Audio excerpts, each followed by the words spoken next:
हाँ तो देखिए बच्चों, हमने आपको न्यूमेरिकल बताए थे और उसमें दो एक न्यूमेरिकल रह गए थे। हमारा 23वां न्यूमेरिकल चल रहा है, तो बड़े ध्यान से समझेंगे। इस पार्ट के दो न्यूमेरिकल और रहे हैं। मैं आपको ये बताऊंगा इसमें कैसे सूत्र लगाते हैं और कैसे उसको सॉल्व करेंगे।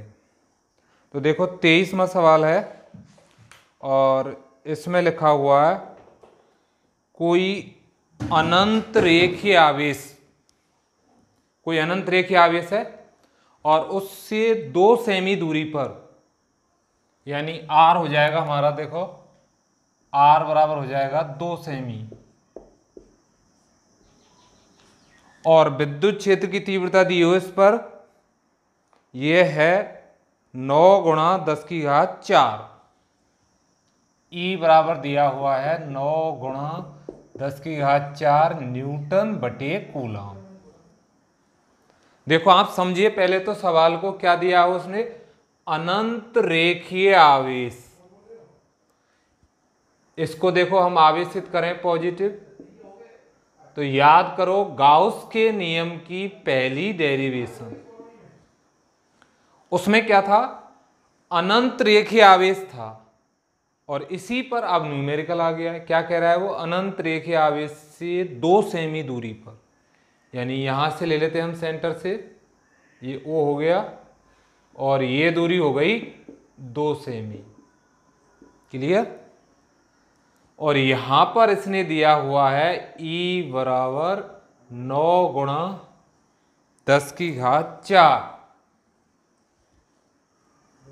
E बराबर दिया हुआ है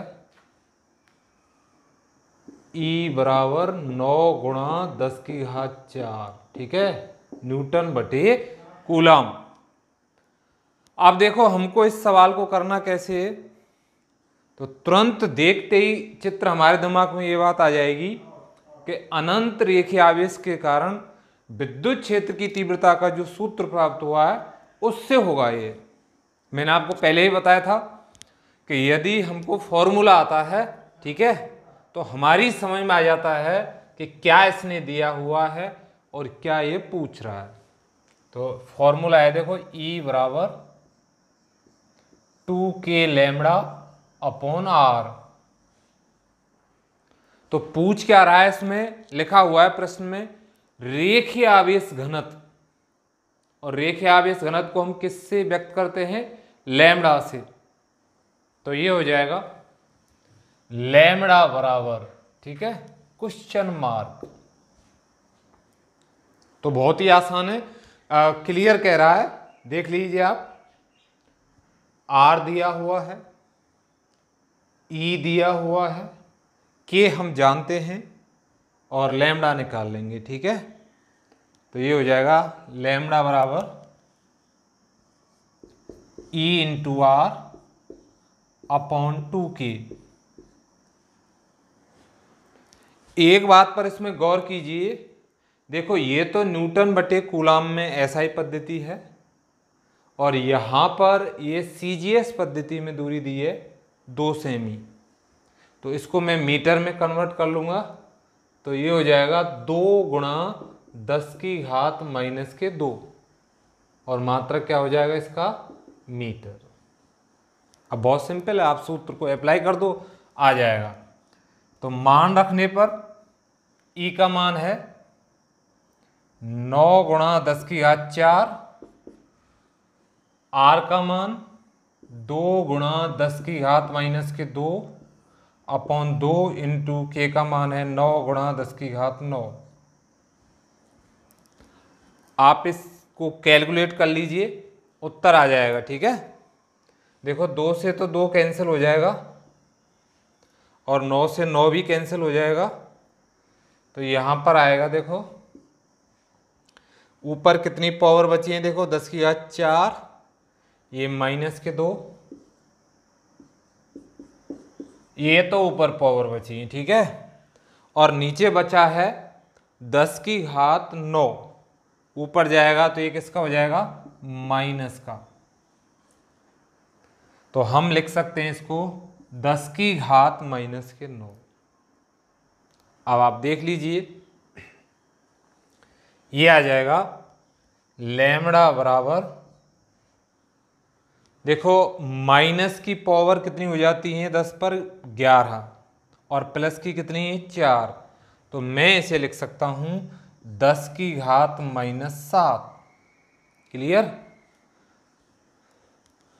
अब इसको हम माइक्रो में बदलेंगे, तो माइक्रो में बदलने के लिए मुझे यहां पर कितनी घात करनी होगी 6। ठीक है, तो देखो -6 कैसे कर सकते हैं हम, इसको मैं ऐसे लिख सकता हूं 10 की पावर -6 इंटू 10 की पावर 1 माइनस की। ठीक है, तो ये 10 की पावर कितनी आ जाएंगी 7। अब मैं इस 10 की पावर -1 को नीचे लेके जाऊंगा। ठीक है, तो ये आ जाएगा 1/10 इंटू 10 की घात -6। आ रही है समझ में आपके। तो 1 में 10 का यदि भाग दिया जाएगा तो यह आ जाएगा 0.1 इंटू 10 की घात -6। अब -6 को क्या कहते हैं हम माइक्रो, तो यह आ जाएगा 0.1 माइक्रो कूलाम प्रति मीटर। देखो दूरी का मात्रक हमने क्या लिया है मीटर और आवेश का मात्रक क्या है कूलाम, लेकिन -6 की जगह हमने क्या लिख दिया है माइक्रो। तो रेखीय आवेश घनत्व हम यहां लिख देंगे। देखो स्पष्ट आंसर बराबर आ जाएगा 0.1 माइक्रो कूलाम प्रति मीटर, और इस आंसर को हम बक्से में बंद कर लेंगे। यहां पर हम लिख सकते हैं मान रखने पर, मान रखने पर। क्लियर। तो सिंपल फॉर्मूला बेस्ड न्यूमेरिकल है, कोई दिक्कत नहीं है, आसानी से हो जाएगा। आपको केवल इसका सूत्र आना चाहिए। ठीक है, आप इसको नोट कर लेना, और जब नोट हो जाए उसके बाद हम आपको बता रहे हैं 24वां सवाल, जो इस चैप्टर का लास्ट सवाल है।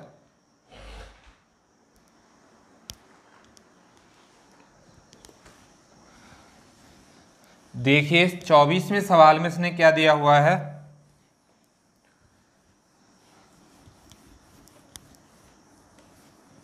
हम ध्यान से पढ़ लेंगे सवाल को, और उसमें जो लिखा हुआ है उसको हम डायग्राम में चेंज कर देंगे क्या कह रहा है वो। ठीक है, तो दो बड़ी पतली धातु की प्लेटें एक दूसरे के समानांतर और निकट है। क्या चीज दी है उसने, दो बड़ी धातु की प्लेटें दे रखी हैं। तो ये एक प्लेट और दूसरी प्लेट ये हो जाएगी। ठीक है, इनके नाम देना चाहें तो देखो ये ए बी और ये हो जाएगा सी डी। दो धातु की प्लेटें एक दूसरे के कैसे रखी हुई हैं, समानांतर रखी हुई हैं और एक दूसरे के निकट रखी हुई है। क्लियर। आगे फिर पढ़ेंगे हम। आगे लिखा हुआ है इनके भीतरी फलकों पर प्लेटों के पृष्ठीय आवेश घनत्वों के चिन्ह विपरीत हैं। तो यहां पर देखो ये प्लस दिया हुआ है और दूसरे पर क्या दिया हुआ है माइनस। खुद प्रश्न कह रहा है कि इन पर जो पृष्ठ आवेश घनत्व है वो कैसा है, विपरीत चिन्हों वाला है। तो हमने एक को कैसा ले लिया प्लस और दूसरी को कैसा ले लिया माइनस। आप किसी भी प्लेट को प्लस और किसी को भी माइनस ले सकते हैं। क्लियर। इसका परिमाण भी दिया हुआ है उसने, और कितना परिमाण है,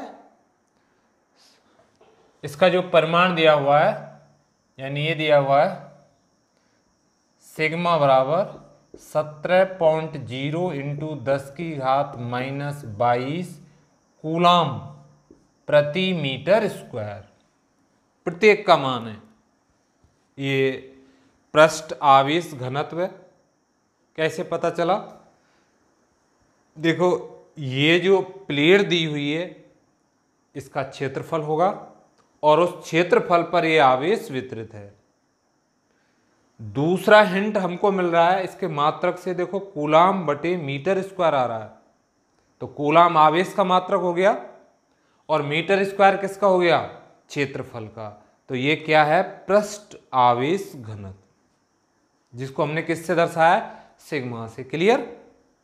एक पर प्लस है और दूसरे पर है माइनस। आगे क्या पूछ रहा है वो, 3 सवाल है इसमें, ठीक है। और तीनों सवालों में क्या कह रहा है, एक तो कह रहा है वो पहले में, पहली प्लेट के बाह्य क्षेत्र में, पहली प्लेट की बाह्य क्षेत्र में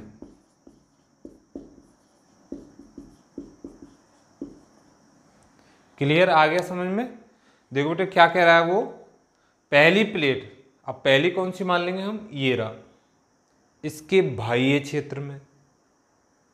तो अब देखो बाह्य क्षेत्र कौन सा होगा, ये तो भीतर वाला क्षेत्र है और ये हो जाएगा बाह्य क्षेत्र। ऐसे ही वो दूसरे सवाल में पूछ रहा है दूसरी प्लेट के बाह्य क्षेत्र में, तो ये हो जाएगा दूसरी प्लेट का बाह्य क्षेत्र। तीसरे सवाल में क्या पूछ रहा है वो, कि दोनों प्लेटों के भीतरी क्षेत्र में निकालना है हमको यहां पर। तो 3 बिंदु हैं, ठीक है। ये हमारा पहला बिंदु है, ये हमारा दूसरा बिंदु है, ठीक है, और ये है तीसरा बिंदु। इन तीनों बिंदुओं पर मुझे ई का परिमाण निकालना है। ई बराबर क्या पूछ रहा है वो, क्वेश्चन मार्क ई पूछ रहा है, ठीक है। तो अब अपना दिमाग दौड़ाइए और सोचिए कि जब धातु की प्लेट दी हो तो उसके कारण विद्युत क्षेत्र की तीव्रता का सूत्र क्या होता है। ई निकालना है तो ई का सूत्र मालूम होना चाहिए, ठीक है। तो हम जानते हैं, देखो ई बराबर होता है सिग्मा बटे 2 एप्सिलॉन 0, ये मान होता है इसका, ठीक है। अब हम देख लेते हैं दोनों प्लेटों के कारण इसकी दिशा कहां होगी। ये भी हमको पता है कि विद्युत क्षेत्र की जो दिशा होती है वो इस समतल प्लेट के लंबवत होगी। तो बिंदु 1 पर देखना चाहें हम तो देखो इस प्लेट के लंबवत ये धनावेश है, तो इस प्लेट की वजह से ये हो जाएगी बाहर की ओर, और दूसरी प्लेट है माइनस, तो इससे हो जाएगी ये भीतर की ओर। मैं बना देता हूं, देखो ये धनावेश है तो धनावेश से बाहर की ओर विद्युत क्षेत्र रेखाएं होंगी, तो इसकी वजह से तो ये हो जाएगा E1,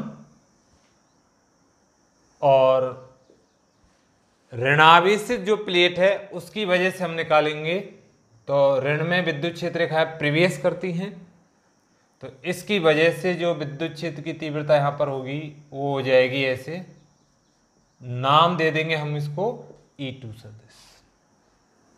क्लियर।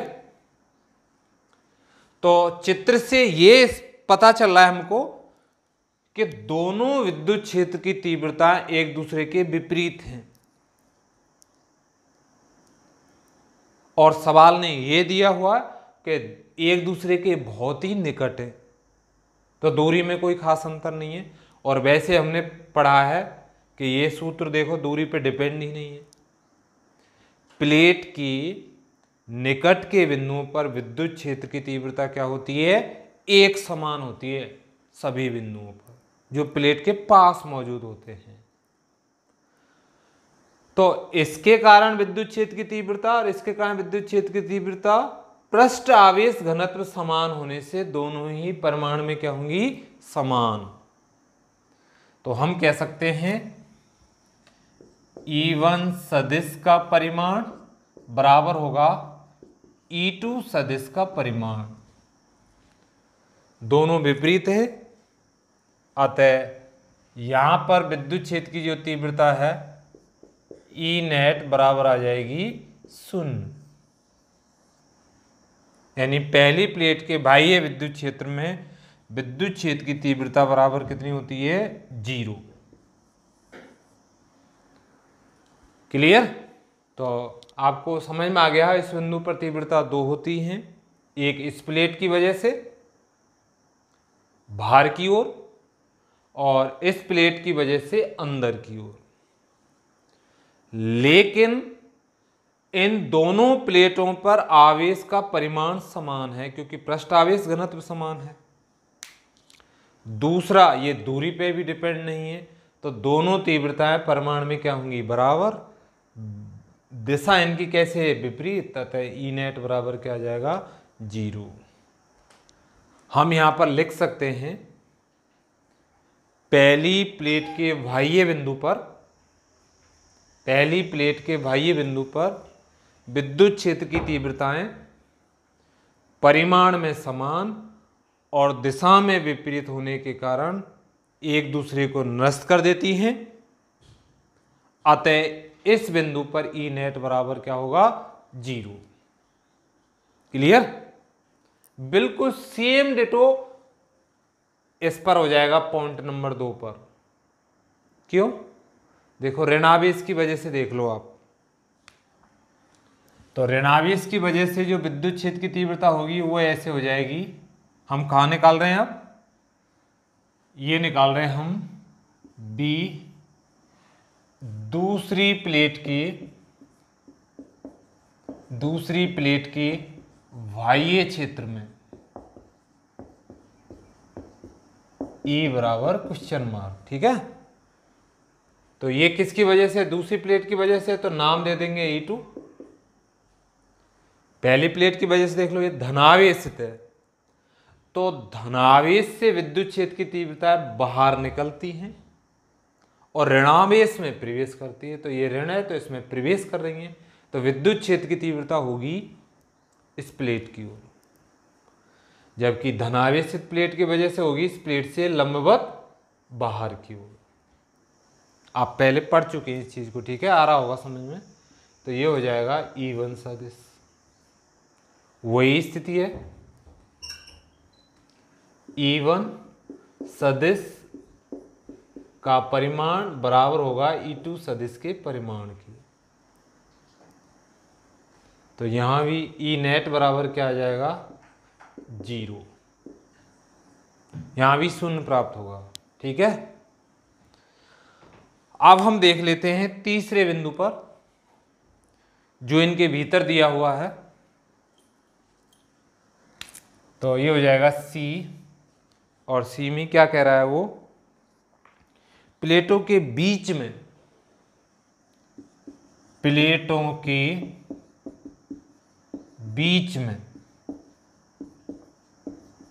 विद्युत क्षेत्र E निकालना है मुझे। ठीक है, E। तो प्लेटों के बीच में देखो धनावेश है, तो धनावेश की वजह से विद्युत क्षेत्र की तीव्रता ऐसे हो जाएगी E1 सदिश। धन से बाहर निकलेगा तीर, बिल्कुल सही है, और ऋण में क्या करेगा? प्रवेश। तो ऋणावेशित प्लेट की वजह से विद्युत क्षेत्र की तीव्रता है वो भी इसी दिशा में आएगी, यानी E2 सदिश भी इधर ही होगा। ठीक है, तो दोनों जो तीव्रता हैं वो एक ही दिशा में हैं। आपको स्पष्ट दिख रहा होगा, दोनों कैसे हैं? एक ही दिशा में हैं। तो हम यहां लिख लेंगे इस स्थिति में दोनों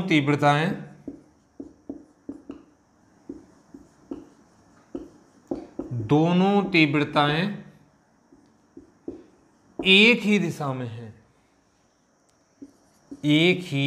में हैं,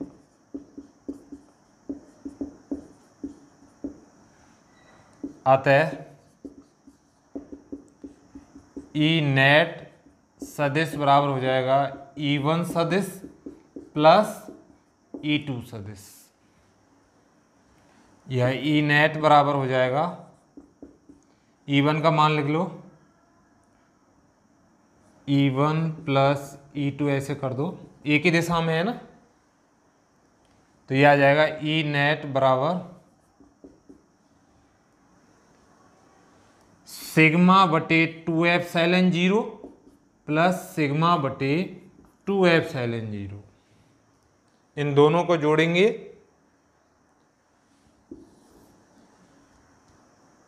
देखो एक ही दिशा में जुड़ जाएंगी, तो ई नेट बराबर आ जाएगा सिग्मा बटे एप्सिलॉन 0। देखो ये आधा है, ये भी आधा है, तो एक हो जाएंगे। और ये क्या चीज़ है, सिग्मा बटे एप्सिलॉन 0 का आधा, ये सिग्मा बटे एप्सिलॉन 0 का आधा, तो पूरा हो जाएगा सिग्मा बटे एप्सिलॉन 0। अब मान लिख दीजिए। देखो सिग्मा का मान कितना दिया हुआ है, 17.0 इंटू 10 की घात -22, मान रख देंगे हम। और एप्सिलॉन 0 का मान आ जाएगा 8.85 इंटू 10⁻⁻12, 8.85 गुणा 10 की घात -12। देखो लगभग 17 8.85 से 2 बार कट जाएगा, ठीक है। और ये 22 है, और यहाँ पर कितना है, 12 है, तो ये ऊपर जाएगी, तो ये हो जाएगी प्लस की, यानी मैं इसे लिख सकता हूँ ई नेट बराबर 17 इंटू 10 की घात -22 इंटू 10 की घात +12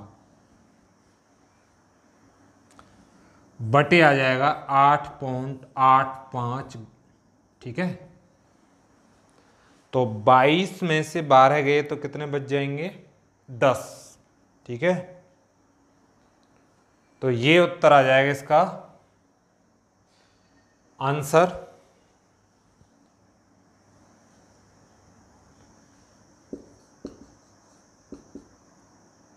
दो गुणा 10 की घात -10, ठीक है, न्यूटन बटे कूलम।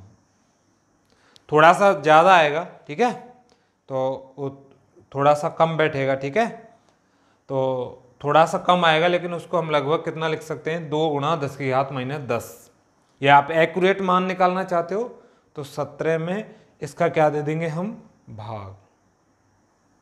देखो 8.5 से बिल्कुल एक्यूरेट 2 बार जाता, लेकिन ये 8.5 से थोड़ा सा ज़्यादा है, तो ये राशि 2 से क्या आएगी, कुछ कम, ठीक है। तो देख लेते हैं इसके पीछे आंसर हम कितना दिया हुआ है।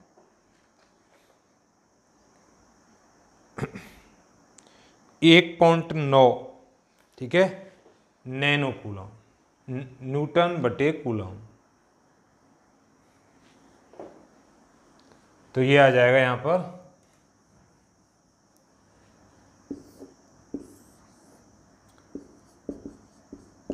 1.9 न्यूटन बटे कूलम। किसका मान है ये, विद्युत क्षेत्र की तीव्रता का। तो आप इसे नोट कर लेना, ठीक है। तीनों बिंदुओं पर है, 2 पर तो 0 प्राप्त हो रहा है, इस पर और इस पर, और तीसरे बिंदु पर ये दोनों जुड़ जाते हैं, तो जुड़ने पर आएगा सिग्मा बटे एप्सिलॉन 0। आप मान रख लेना इसका और कैलकुलेशन कर लेना, जो कैलकुलेशन उत्तर आया वही सही है, ठीक है, और 2 के लगभग बराबर है, और ये आ जाएगा 1.9। आप इसको नोट कर लेना। अब हम आपको दूसरा चैप्टर बता देते हैं, ठीक है। और कोई दिक्कत हो तो आप पूछ लेना। देखो ये हमारा पहला पार्ट कंप्लीट हुआ है। अब हम इसका दूसरा पार्ट ले लेते हैं और बहुत ही आसान है।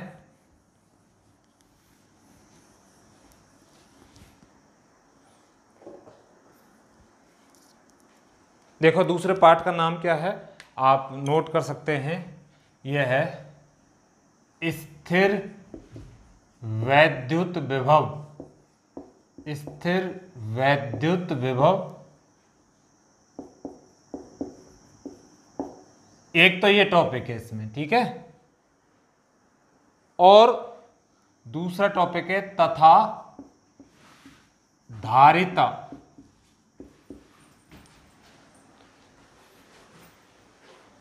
यानी दो टॉपिक है हमारे इसमें। एक तो हमको क्या पढ़ना है, विभव पढ़ना है, ठीक है। और एक पढ़नी हमको धारिता। पहले पाठ में हमने क्या सीखा था, देखो हम सीख चुके हैं, एक तो हमने सीख लिया है विद्युत क्षेत्र के बारे में पहले पाठ में, और एक सीख चुके हम आवेश के बारे में। तो ये दो चीज हमने पहले पाठ में सीखी हैं।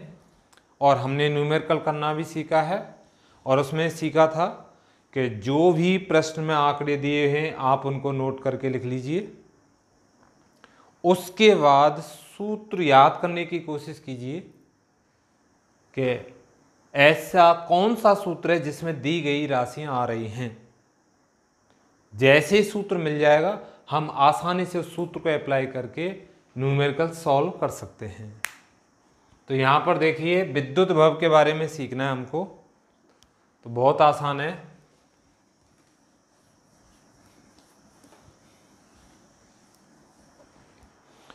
देखो हम आपको बताएं, आपने कक्षा 11वीं में भी पढ़ा होगा, वहां पर भी सेम टॉपिक है, उसको कहते हैं हम गुरुत्वीय विभव।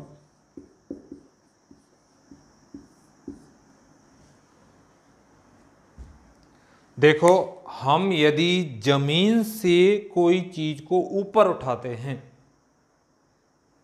तो आप गौर से देखिए, जो पृथ्वी है उस वस्तु पर नीचे की ओर गुरुत्वाकर्षण बल लगाती है। यानी पृथ्वी के द्वारा जो गुरुत्वाकर्षण बल लग रहा है उस वस्तु पर, वो कहाँ लग रहा है, नीचे को, और हम उसे उस बल के विरुद्ध ऊपर को उठा रहे हैं। तो गुरुत्वाकर्षण बल के विरुद्ध यदि किसी वस्तु को ऊपर उठाया जाता है तो हमें उस क्षेत्र के विरुद्ध क्या करना पड़ता है, कार्य। और ये जो कार्य किया है इस वस्तु पर, मान लो मैंने इस मार्कर को जमीन से ऊपर उठाया है, तो मैंने गुरुत्वाकर्षण बल के विरुद्ध इस मार्कर पेन पर क्या किया है, कार्य किया है। और आपको पता है कार्य बेकार नहीं जाता है, कार्य एक तरीके से ऊर्जा ही होती है, तो ये ऊर्जा में रूपांतरित हो जाता है। तो इस वस्तु में ये किया गया कार्य स्थितिज ऊर्जा के रूप में क्या हो जाता है, संचित। जैसे ही हम इस वस्तु को छोड़ते हैं, ये जो इसमें स्थित ऊर्जा संचित थी, ये छोड़ते ही किस में बदल जाएगी, गतिज ऊर्जा में, और ये वस्तु नीचे की ओर गिरना स्टार्ट हो जाएगी। आ रही बात आप समझ में। मैंने कार्य कैसा किया है, देखो कार्य दो प्रकार का होता है, आप पढ़ चुके होंगे। कार्य एक तो होता है पॉजिटिव, यानी मैं इसे कह सकता हूं धनात्मक, और दूसरा कार्य होता है नेगेटिव, यानी ऋणात्मक। तो हमने 9th क्लास में पढ़ा होगा, कार्य बराबर होता है बल गुणा विस्थापन। कार्य बराबर होता है बल गुणा विस्थापन, यानी W बराबर होता है F सदिश डॉट D सदिश। ठीक है, विस्थापन को मैंने किससे लिखा है, D से, या इसको खोलेंगे तो ये हो जाएगा FD कॉस थीटा। ये हम छोटी क्लासों में पढ़ चुके हैं, तो आप खुद ही देख लीजिए। यदि बल और विस्थापन दोनों एक ही दिशा में हैं तो थीटा बराबर क्या आएगा, 0, और 0 होने से कार्य आ जाएगा एफ डी। जब बल और विस्थापन दोनों समान दिशा में हैं तो हमारा कार्य कैसा हो रहा है, पॉजिटिव।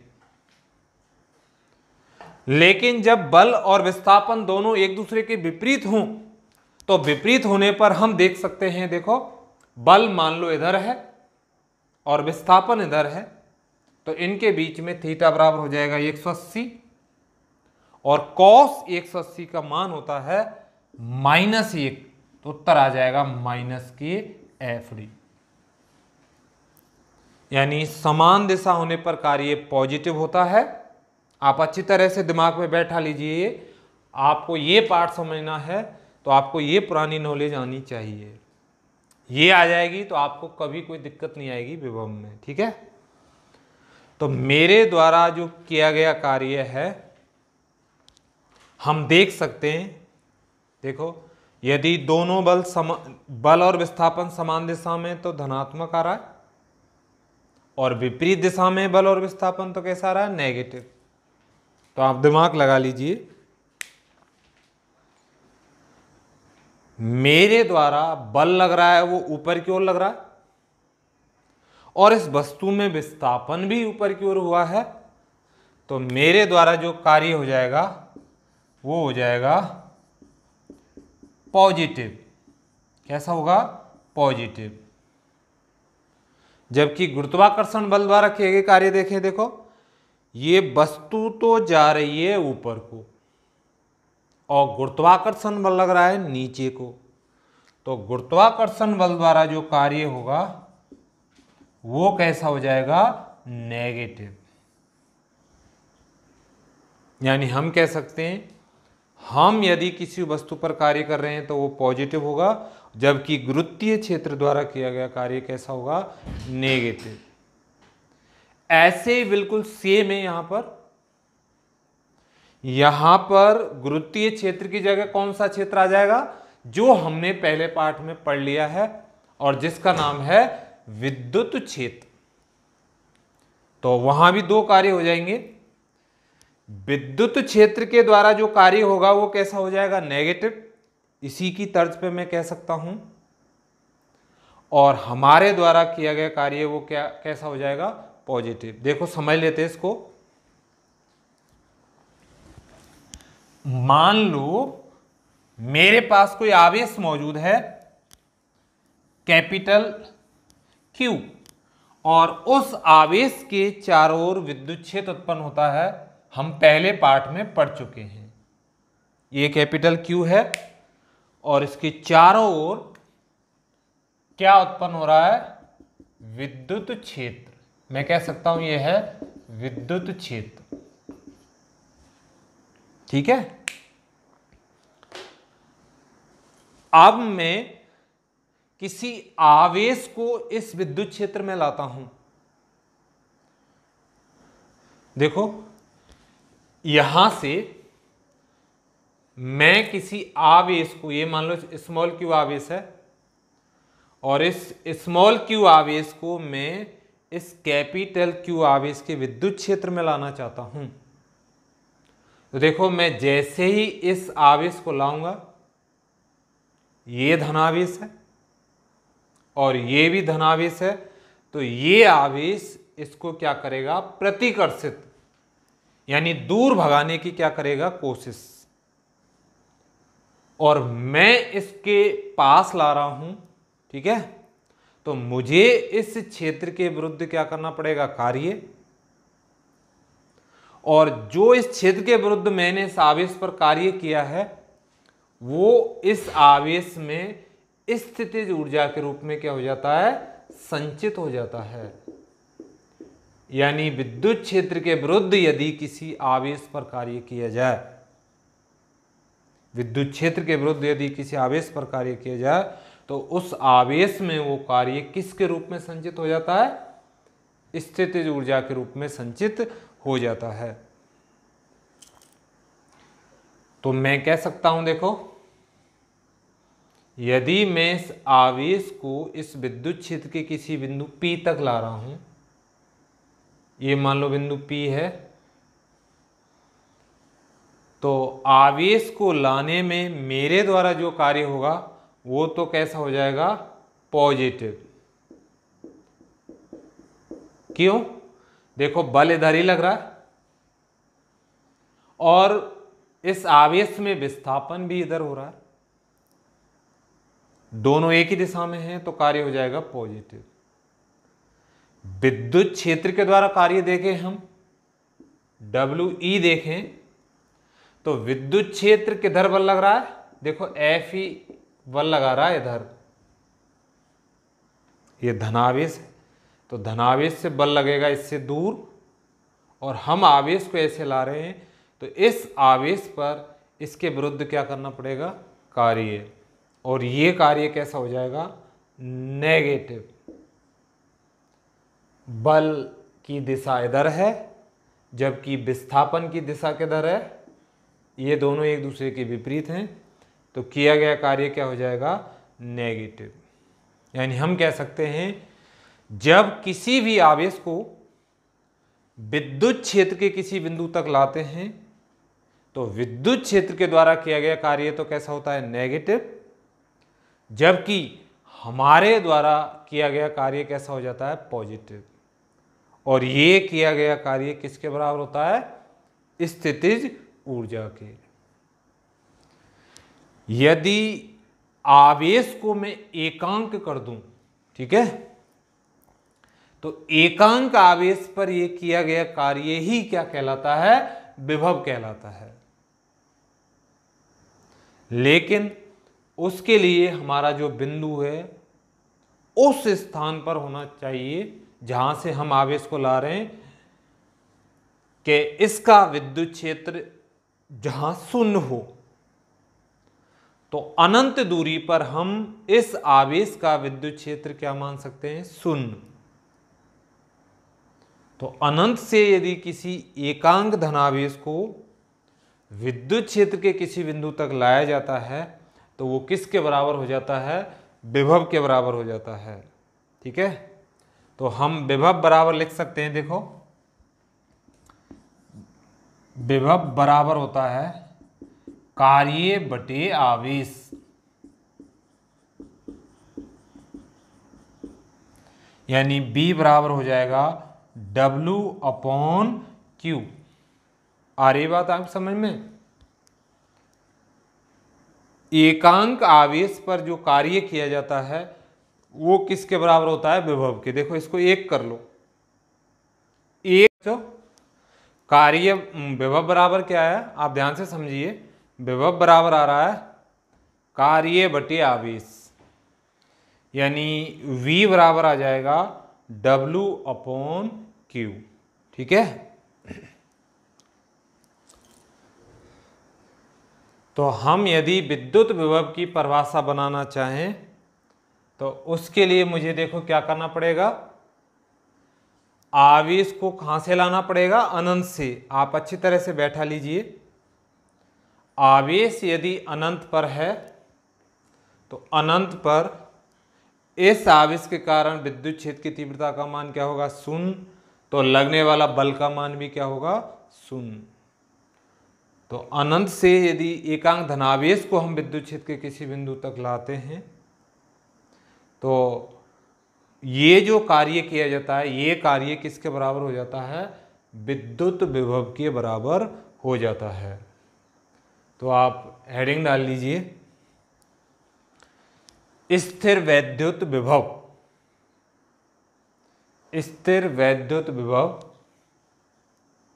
और आप इसमें लिखिए एकांक धनावेश को, हेडिंग लिखने के बाद लिखिए आप एकांक धनावेश को विद्युत क्षेत्र के किसी बिंदु तक, एकांक धनावेश को विद्युत क्षेत्र के किसी बिंदु तक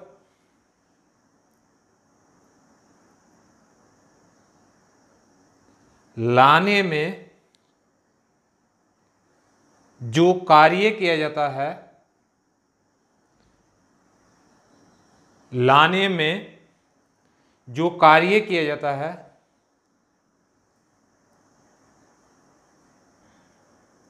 वह कार्य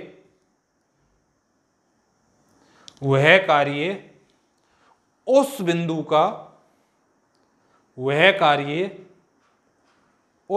का विद्युत विभव कहलाता है। उस बिंदु का विद्युत विभव कहलाता है।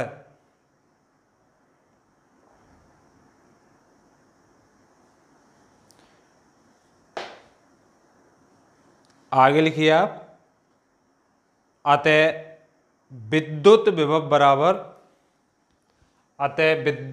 बराबर कार्य बटे आवेश। अतः विद्युत विभव बराबर कार्य बटे आवेश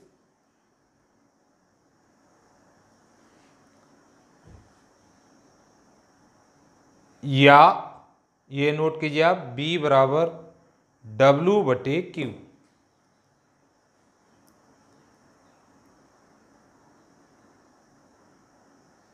ठीक है, तो आप सिंपल समझ गए। हमको ध्यान क्या रखना है इसमें, एक तो हमारी जो दूरी है वो कहाँ होनी चाहिए, अनंत पर। जैसे सपोज करो ये है अनंत,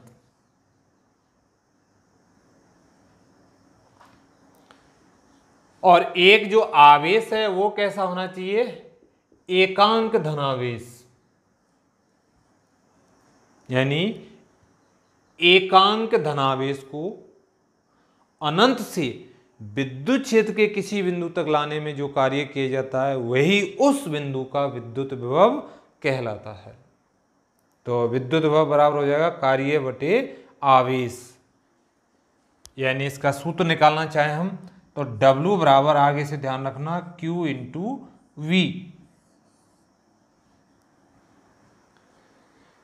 विभव का मात्रक लिखना चाहें हम तो देखो W का मात्रक हो जाता है जूल और आवेश का मात्रक होता है कूलाम। ये SI पद्धति के मात्रक हैं। यदि हम और इसमें अन्य मात्रक निकालना चाहें तो देखो वो भी निकाल सकते हैं। हम क्या कर सकते हैं, देखो आवेश बराबर क्या होता है, हमने ये पढ़ा है, धारा बराबर होता है आवेश बटे समय। यानी आवेश के बहने की दर को क्या कहते हैं हम, धारा। तो इससे सूत्र आ जाएगा Q बराबर I इंटू टी। तो मैं इसको लिखूंगा, देखो W का मात्रक तो जूल है ही है, और आवेश की जगह मैं लिख दूंगा यहां पर I इंटू टी। तो I का मात्रक तो हो जाएगा एम्पियर और समय का मात्रक क्या हो जाएगा, सेकेंड। तो मैं लिख सकता हूं जूल बटे एम्पियर इंटू सेकेंड।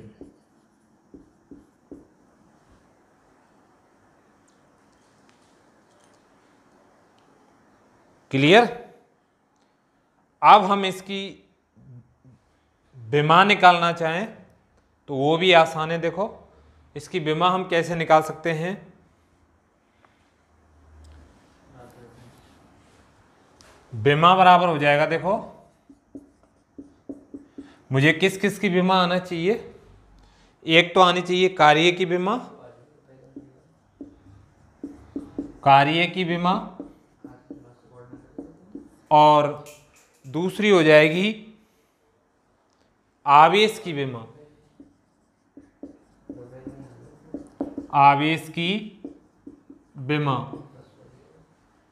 तो देखो कार्य की विमा होती है M1 L2 T-2। ये आपने 11वीं में पढ़ी होगी, M1 L2 T-2। और आवेश की विमा लिख सकते हैं हम T1 A1, ठीक है। आप इसको सही कर लो तो ये आ जाएगा M कितने हैं, M1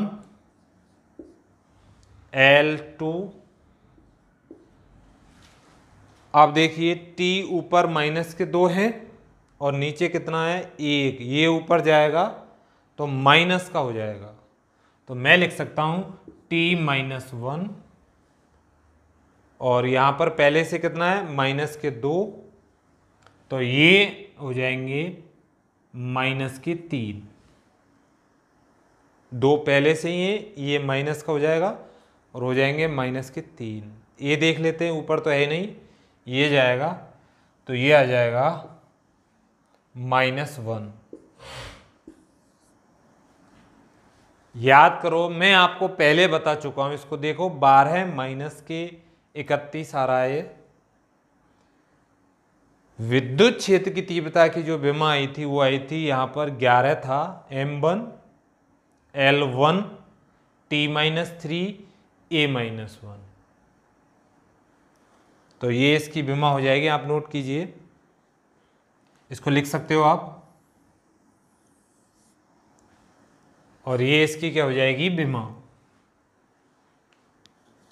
आप इसको नोट कर लेना, ठीक है। और एक लाइन में लिख लेना, आवेश का विद्युत विभव का मात्रक जूल बटे कूलम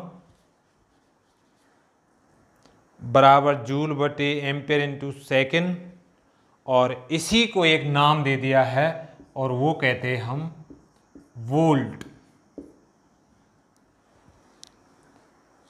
होता है।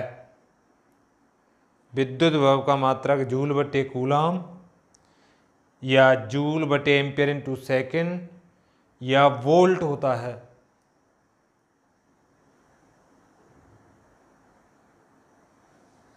और इसकी विमा ये आप लिख सकते हो M1 L2 T-3 A-1, आप इनको नोट कर लीजिए।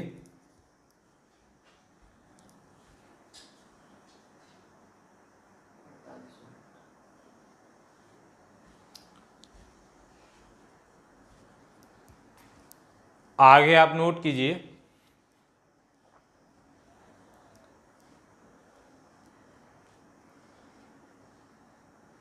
विद्युत विभव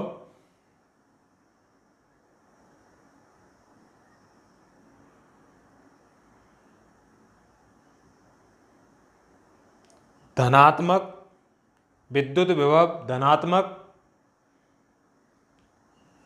कौमा ऋणात्मक, विद्युत विभव धनात्मक ऋणात्मक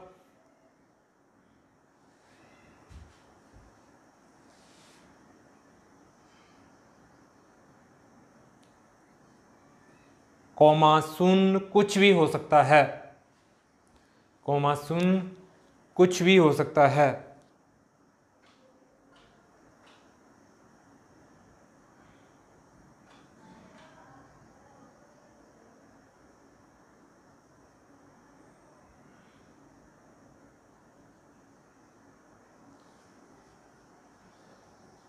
आगे नोट कीजिए आप, कार्य 2 प्रकार के होते हैं,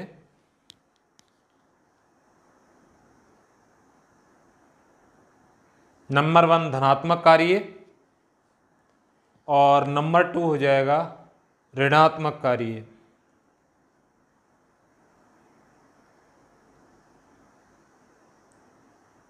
आप धनात्मक कार्य में लिखिए,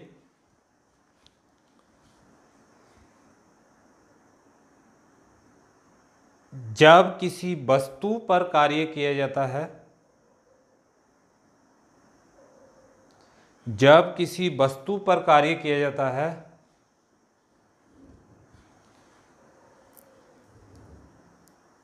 तो वह धनात्मक होता है, वह धनात्मक होता है।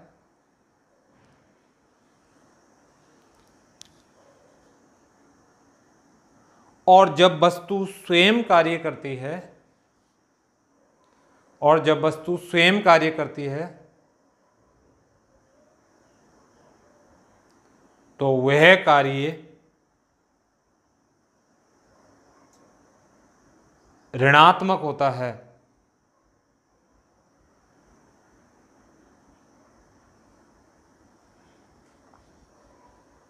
अब लाइन चेंज करके आप लिखिए, इसी प्रकार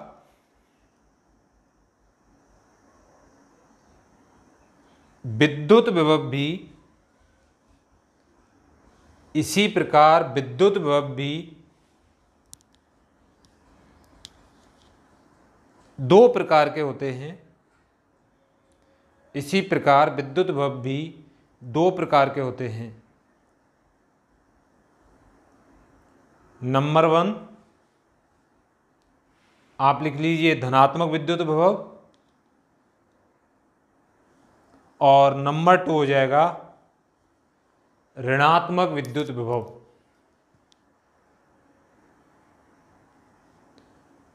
और इनके बारे में हम आपको आगे बताएंगे, ठीक है। आज के लिए बस इतना ही। आप अच्छी तरह से देख लेना विभव क्या है, और हम कल आपको समझा देंगे।